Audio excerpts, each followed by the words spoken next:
Good evening everyone. If you don't know, you should know. My name is Rameez and I am a filmmaker and a film critic. And today's film is The Danish Girl. I love you because you're the only person who made sense of me.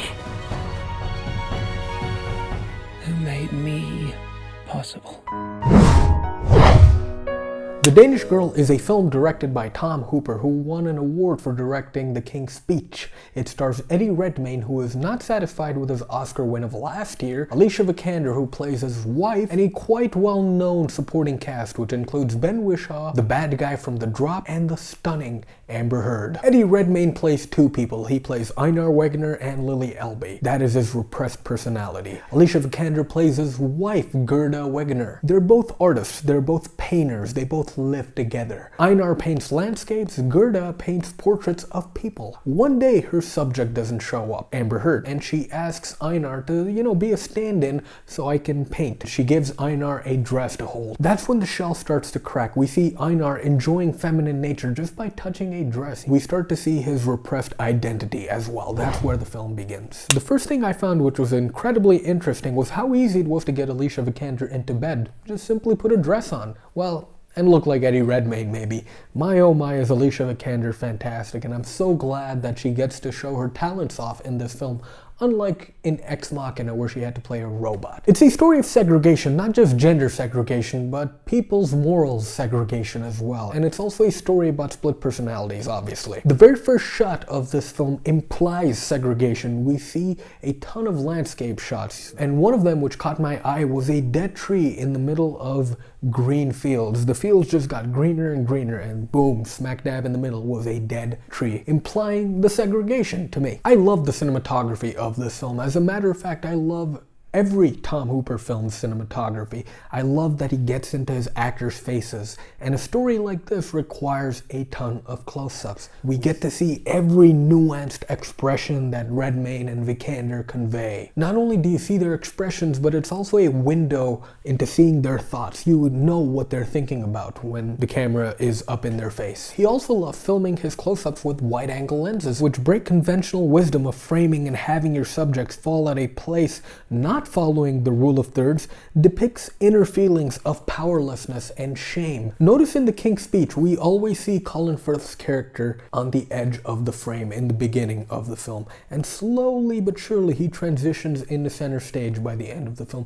It's a nice little subtle way of building character visually, which is because of Tom Hooper's excellent direction. We see similar stuff in The Danish Girl as well. The classifying trait of a film being visually pleasing to me is being able to watch the film on mute, understanding the story by not listening to the characters' dialogues, and The Danish Girl passes this test as it possesses that trait. So yeah, Tom Hooper knows what he's doing when it comes to visuals. One of my favorite scenes is when Eddie Redmayne goes to a doctor and the doctor tries to fix him. He obviously labels him insane. All of these movies about prejudice and finger pointing, they're not really about the societies the film is based on. They're about the people who are against it. A good example to further my point against this film would be X-Men. The mutant aspect of that film. All the mutant characters are clearly commentaries on gay people. In that film, almost every normal character hates the X-Men. Not a single person stands up for the X-Men. And what that does is it effectively hammers home the point and the subtext that if you're different,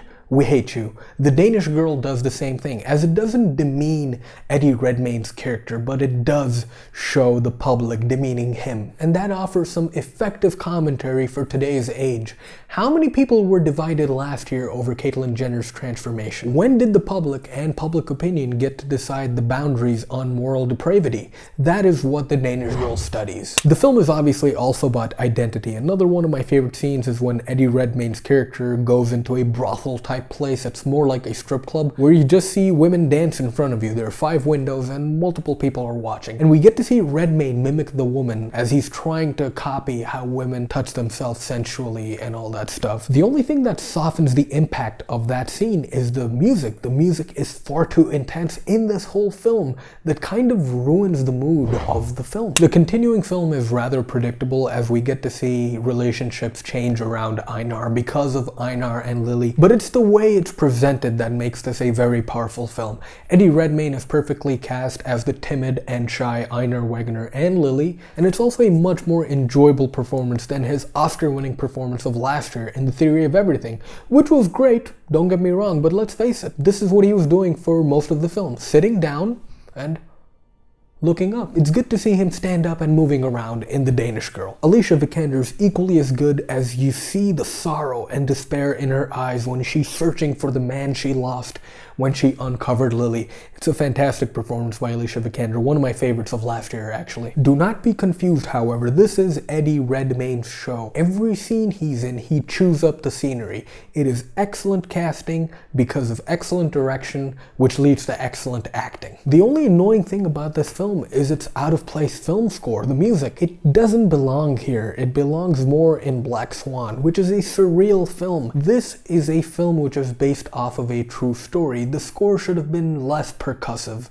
as it's far too intense for certain scenes. But other than that, it's an incredible film that shows off grand production design, costumes, and excellent acting. It's Tom Hooper doing what he's best known for. There are complaints about this film being safe and being clear Oscar bait. Only one of those statements is true. The Oscar bait one. This is a safe film for today's standards, when people around the world are finally opening up and saying, you know what? Everyone has rights. Make this film about a decade or a decade and a half ago, and the world would have pretty much lost its shit. I quite enjoyed this film, its performances and the complexities of identities it explores through Eddie Redmayne and Alicia Vikander's characters. And I wouldn't actually mind if Eddie Redmayne wins another Oscar this year. It would be a reversal of Tom Hanks' back-to-back wins.